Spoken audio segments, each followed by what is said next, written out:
আসসালামু আলাইকুম। আজকের যে রেসিপিটা বানাবো আমি সেটা হচ্ছে কাশ্মীরি পোলাও। এটা বানাতে যা যা লাগবে তা হচ্ছে চাল, বাসমতি চাল। এখানে আমি 3 কাপ বাসমতি চাল ভিজিয়ে রেখেছিলাম হাফ অ্যান আওয়ারের মতো। তারপরে এটারে ড্রেন করে এখন রেডি ফর কুকিং।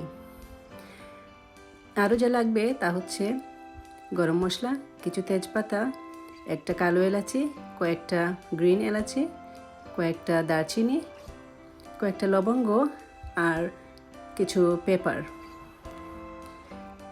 আমার আরও যা লাগবে সেটা হচ্ছে আমার লাগবে গাজর এবং কাজু বাদাম। ওইগুলোকে আমি ঘিয়ে বেজে পরিবেশন করব পোলাওয়ের উপরে।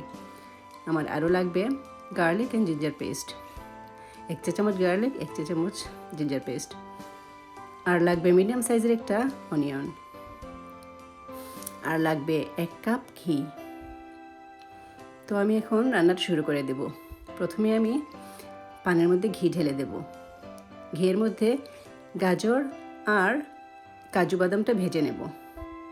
গাজরটাকে বেশি ভাজবো না, আমি একটু একটু ক্রাঞ্চি থাকবে সেই অবস্থায় তুলে ফেলবো। তো গাজরটা তুলে ফেললাম। এখন আমি কাজু বাদাম দিয়ে দিলাম। কাজু বাদামটাকেও একটু হালকা করে ভেজে নেব।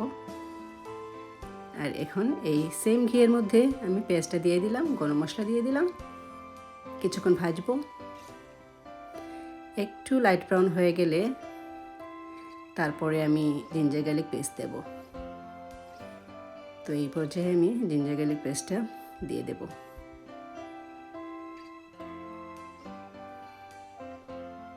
তো জিঞ্জার গার্লিক পেস্ট দেওয়ার পরে আমি কিছুক্ষণ নাড়বো যাতে জিঞ্জার গার্লিক পেস্টের কাঁচা গন্ধটা চলে যায়। তো এখন মোটামুটি ব্রাউন কালার হয়ে গেছে আর আশা করি যে আদা রসুনের গন্ধটাও চলে গেছে। তো এই পর্যায়ে আমি চালটা দিয়ে দেব। চাল দেওয়ার পরে কিছুক্ষণ নাড়বো, তবে খুব বেশি নাড়বো না কারণ এটা লম্বা চাল, ভেঙে যাবে। এখন আমি গরম পানি দিয়ে দিলাম। 3 কাপ চালের জন্য 4 কাপ গরম পানি। এখন পরিমাণ মতো লবণ দেব। তো লবণ দেওয়ার পরে কিছুক্ষণ নেড়ে চেড়ে আমি ঢেকে দেব স্লো আগুনে 10 মিনিট। এই 10 মিনিট পরে দেখি কি অবস্থা। খুবই সুন্দর একটা স্মেল বের হচ্ছে। হ্যাঁ, আমার পোলাওটা হয়ে গেছে।